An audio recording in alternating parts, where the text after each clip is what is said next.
Your modded Nintendo Wii has superpowers, and I'm going to show you how to unlock them. You're about to learn how to back up your Nintendo Wii discs and play them on your Wii without the discs, back up your GameCube discs and play them on your Nintendo Wii without the discs, and get those backups copied over to your PC to archive them or play them in your favorite emulator. So fire up your Nintendo Wii in your computer because you're about to level up your setup. First step, visit my website. I have an all-in-one downloadable file here that has everything you need to get this done. Read through the information on this page, then scroll down until you see the big green download button. Click on this button to download the all-in-one zip file to your computer. Cool, now that you've got the all-in-one file downloaded, close out your browser. Let's get this all-in-one zip file extracted. Right-click to open up File Explorer and select your Downloads folder. You'll see the all-in-one file shown here. Right-click on the zip file and select Extract All. Then select Extract at the bottom right corner of the window. Now you can delete the zip file by right-clicking on it and clicking Delete to send it to the recycle bin. Super tempting though it might be to go right into that folder, instead go up to the right corner of File Explorer and close out this File Explorer window. We'll come back to the all-in-one folder in just a moment. Setting up your storage media ahead of time may seem like a lot of work, but it's going to pay you huge dividends in just a moment. GameCube backups need to be run from a FAT32 formatted volume, and your SD card's an ideal choice for that. But with the max size of a GameCube game being close to 1.5 GB, your SD card can fill up quickly. Let's take a quick look at upgrading from your current SD card to a larger one to accommodate those GameCube games. Right-click on your desktop, hover over New, and select Folder. You can name this folder anything you want. In this case, I'm just going to name it Backup.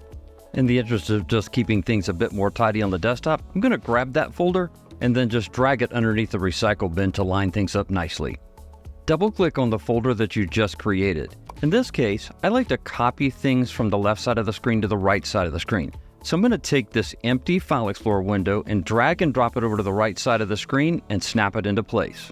Remove the existing SD card from your Nintendo Wii and take a look at your storage capacity. If you're like me and you have a 4 GB card like this, you're probably going to be able to fit about 2 to 3 GameCube games on there. Let's upgrade to larger SD storage so we can store more games on the system. Insert your Wii's SD card into your computer. Once the SD card is recognized by Windows and the File Explorer window appears, you can take this window and drag and drop it over to the left side of the screen and snap it into place there. You can use Ctrl-A, or you can do what I'm doing here and just drag and drop over everything that's on your existing Wii SD card. Then drag and drop everything from the root of your Wii's SD card into the backup folder on your computer. Remove your Wii's SD card from your computer card reader. That File Explorer window will close automatically when you remove the card. Then close out the backup folder's File Explorer window with the red X in the top right corner. Insert your upgraded SD card into your computer, in this case a 128 GB Sony Tough card. When the File Explorer window appears, you'll need to verify the drive letter assigned to your SD card by Windows. In this case, Windows has assigned drive letter E to the Sony Tough card. Make sure you verify the drive letter assigned to your own SD card, or in the next step you might format the wrong drive and, well, unpleasantness ensues. Now's the time to go back to the Downloads folder and access the all-in-one folder that you previously downloaded. Go to the all-in-one folder and double-click into it. You'll find two things here, GUI format, and you'll find a folder called Apps. Double-click on the GUI format file, and at the UAC prompt that appears, click on Yes to continue. Before you format anything with GUI format, you need to close any open instances of File Explorer. Otherwise, GUI format will not be able to access your SD card. Take a look in the top left corner of the GUI format window. Make sure the drive letter here matches the drive letter of your SD card. If it doesn't, click on the drive letter and select the correct drive from the drop-down. If you don't, you might end up formatting something like your Windows drive, and well, that's really gonna suck. Once you've verified you have the correct drive letter selected, come down to Start at the bottom right corner and click on it. At the confirmation pop-up window in the center of the screen, click OK to continue. Your SD card is now formatted in FAT32 format. Come down to the bottom right corner of the window and click on Close. Go back to the backup folder and double-click on it. When the File Explorer window appears, take this window and drag and drop it over to the left side of the screen and snap it into place. Now open up a second File Explorer window by right-clicking and then going to this PC. You'll find a drive representing your SD card here, in this case, drive E called Sony Tough. I'm going to double-click on it to open up its File Explorer window. Then I'm going to take this window and drag and drop it over to the right side of the screen and snap it into place. Now, just like before, all you've got to do is just highlight everything that's in the backup folder this time, then drag and drop everything from the backup folder right onto the root of your newly formatted FAT32 SD card. This is an optional step, but I'm just going to take the files and folders on the root of the SD card and then just sort them in kind. What this is going to do is it's going to push all of the folders up to the top of the listings, and you'll see why here in just a moment. Now that everything's sorted, take a look at the first folder shown here. It's called Apps. Go back over to the File Explorer window on the left side, and then navigate to the Downloads folder. Inside that all-in-one folder, you're also going to find a subfolder that's called Apps. All you have to do with the Apps folder in the all-in-one folder is just grab it and then drag and drop it directly onto the root of your SD card. However, pay close attention here, it's super important. Don't drag this folder into any one of these subfolders. Make sure that you drag and drop it outside of these subfolders so that none of those folders is highlighted. This will make sure that the apps folder is dropped directly onto the root of the SD card. If you see a pop-up window appear like this, select Replace from the list of choices. This will make sure to copy over the most recent versions of any software that you might have pre-existing in your SD card's folders. Okay, your SD card is now ready. You can close out any open instances of File Explorer at this point by clicking the red X in the top right corner of these windows. Next up, let's get a hard drive formatted for backing up your Wii games. I'm using this Western Digital My Passport Ultra 4TB hard drive. I've got it linked for you in the video description. Plug in the external hard drive of your choice into your computer's USB port. Once your drive is recognized by Windows, it should open up a File Explorer window. Inside File Explorer, in the navigation pane on the left side, locate this PC and click on it. You'll see a list of connected drives on your computer. In this example, this drive is called WD My Passport and it's drive F. Right-click on the drive and select Format. This step is super important or your Wii will not be able to recognize the drive. Make sure that you format your connected hard drive in NTFS format, not in exFAT format. Wiis cannot read exFAT, but your modded Wii can read NTFS format. Windows often sets this drop-down to exFAT by default, so be sure to check this before proceeding. Once you've confirmed you've selected NTFS from the drop-down, come down to Start in the bottom right corner and click on it to start the format process. Then at the confirmation prompt that appears, click on OK. You'll see this pop-up confirmation message once your drive is formatted. Click on OK to continue. Then you can close out the Format tool with the red X in the top right corner and the File Explorer window for this PC from the red X in the top right corner. That's everything you have to do with your computer for now. You can transition over to your Nintendo Wii for the next steps of the guide. Remove your Wii's SD card from your computer and insert the card into the SD card slot on your Nintendo Wii. Unplug your USB hard drive from your computer. I found that plugging the hard drive into the bottommost USB port on the Nintendo Wii works really well. You'll need to connect your Nintendo Wii to the internet. In this case, I'm using the official Nintendo broadband adapter. If you find that you're having trouble connecting your Nintendo Wii to your wireless network, pick up one of these and it will do the trick. I have a link to these in the video description if you need one. Plug in Ethernet on one end and plug in the USB cable into your Nintendo Wii. From the home screen of your Nintendo Wii, navigate to the listing for the Homebrew channel with the Wiimote and select it with the A button. Then in the bottom right corner, select Start with the A button. You'll have 3 new applications here, the first of which is 𝐷2𝐿 Installer. Navigate to it with the Wiimote and select it with the A button. Then select Load in the pop-up menu that appears. Give the 𝐷2𝐿 application a minute to run through the initial setup, and then you'll see this screen. Take a minute to read over this information, and once you're done, you can press any button on the Wiimote to continue. These next steps and settings come directly from the GitHub repository for USB Loader GX. Take a look in the top left corner of this window.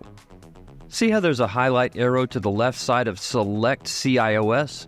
You can just leave this on the default setting of V6 for the entirety of this process. Instead, use the Wiimote to come down one listing to Select CIOS Base.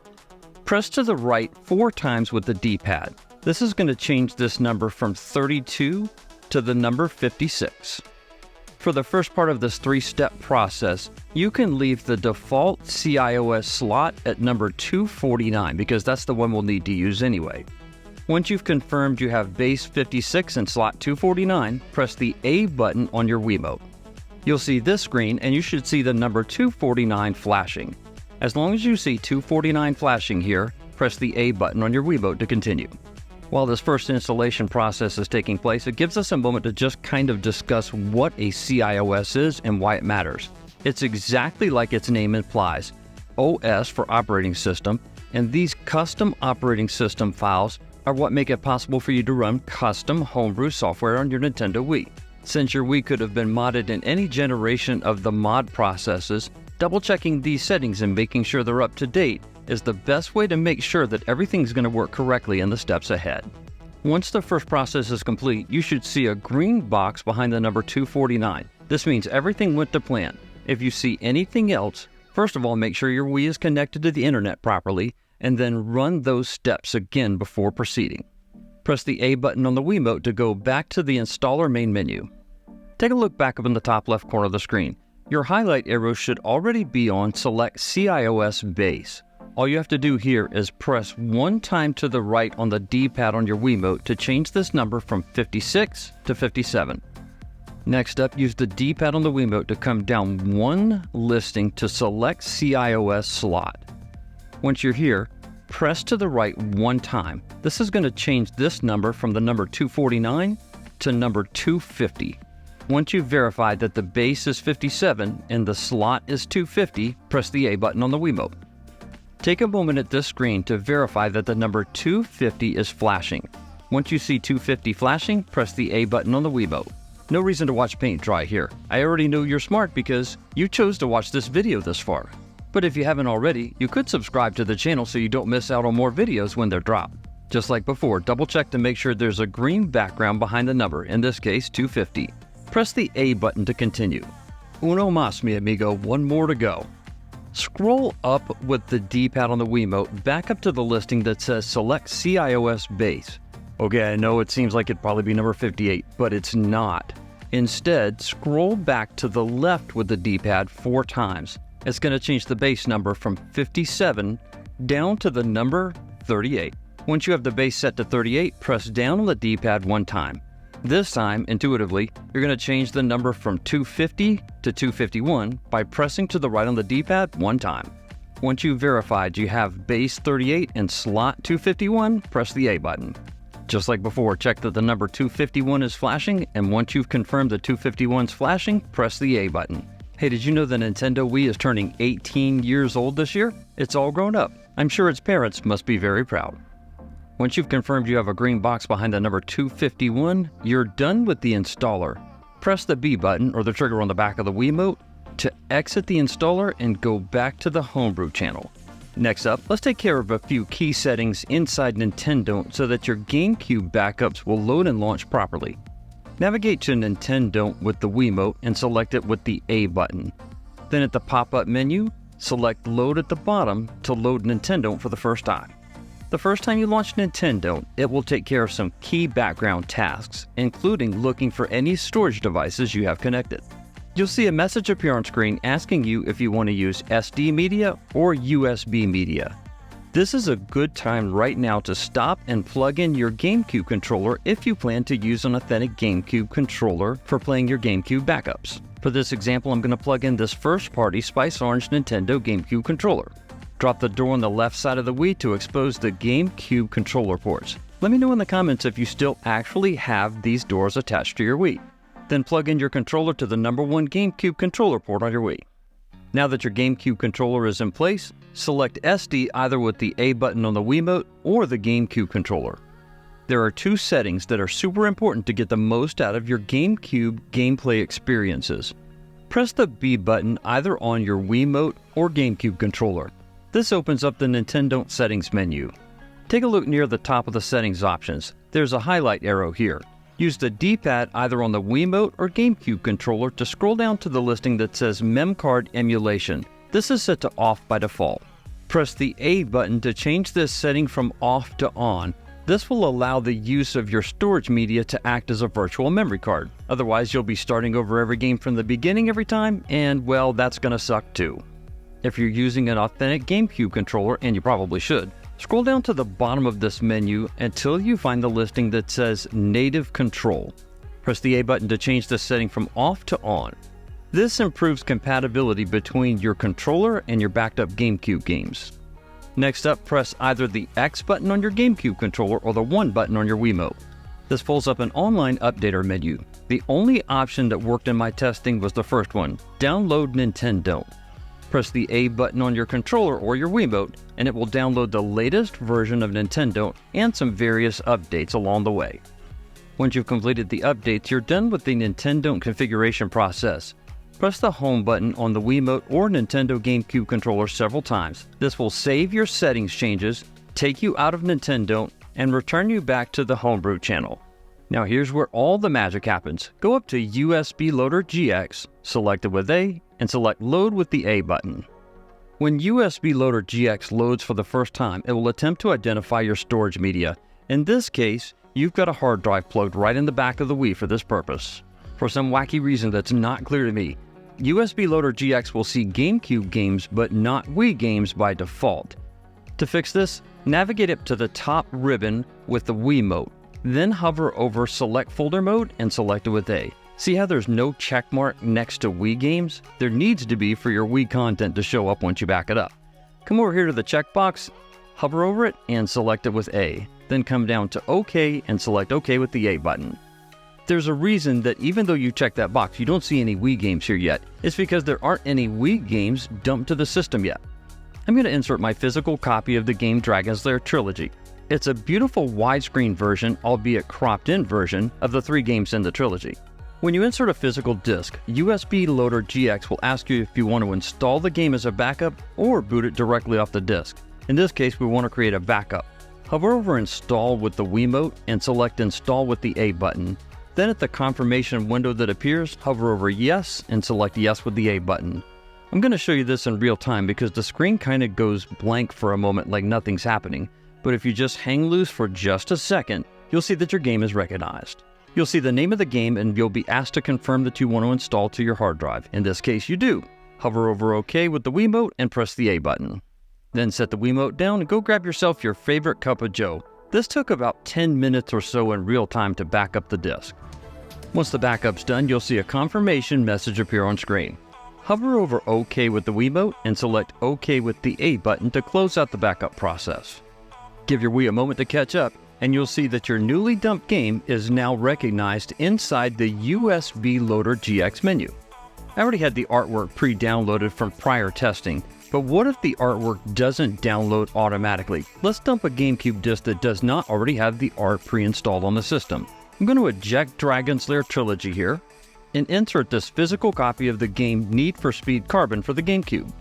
Backing up GameCube games is almost the same as backing up Wii games except for one important distinction. First of all, just like before, select Install from the list of choices to create a backup of the game. Then at the confirmation prompt that appears, select Yes with the Wiimote. Just like before, hurry up and wait just a moment while the disc is read and recognized. In this case, Need for Speed Carbon. Yes, we want to create a backup of it, but this is an important distinction to make here. You'll be asked whether you want to create a backup on the main path or on your SD card. Main path is your hard drive. You can create it there, but if you do, you won't be able to play it. Only retrieve it and put it on your computer. Select SD path instead. With this GameCube disc, the total process took about 11 minutes to dump the disc in its entirety. Just like with Wii games, you'll see a confirmation message appear on screen. Select OK with the Wiimote to close out the backup tool. Now if you look through your list of games, you'll see that the newly dumped GameCube game is here. If you hover over the game title with the Wiimote, you'll see that there's no box art on the left side of the screen, but there is a large question mark here. Hover over the question mark with the Wiimote and select the question mark with the A button. Make sure that all of these options are checked. I think they all are by default, but double check just in case. Once you've verified everything's checked, come down to OK and select OK with the A button. The system is now going to try to scrape any types of art that are available for the game that you've installed. Select Yes with the X button to install those missing artwork files. Give the system a moment to get the hamster running in the wheel, and the artwork files will be downloaded to your system. You'll be notified if the downloader cannot find specific art files. In this case, it got 5 out of 8, so that's not too bad. Once the process is complete, come down to OK at the bottom right corner with the Wiimote and select OK to close out the artwork downloader. Still don't see anything? No problem. Just hover over the title of the game now, and presto, you'll have the artwork available.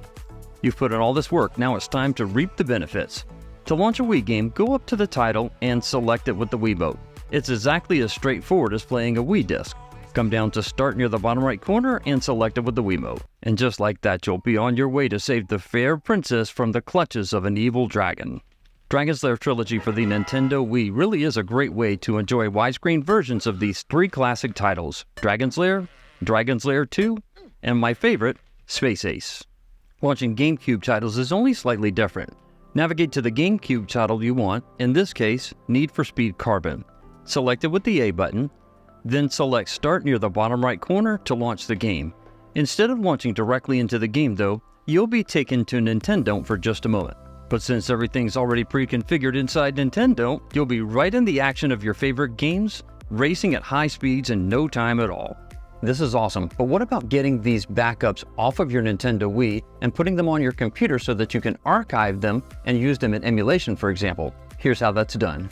To back up your Wii games, unplug the hard drive from the back of your Wii. Then plug the hard drive back into the USB port on your computer.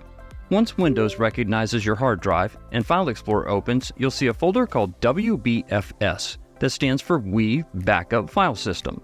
Double-click into it and you'll see subfolders here for every game that you've backed up. In this case, there's one here for Dragon's Lair Trilogy.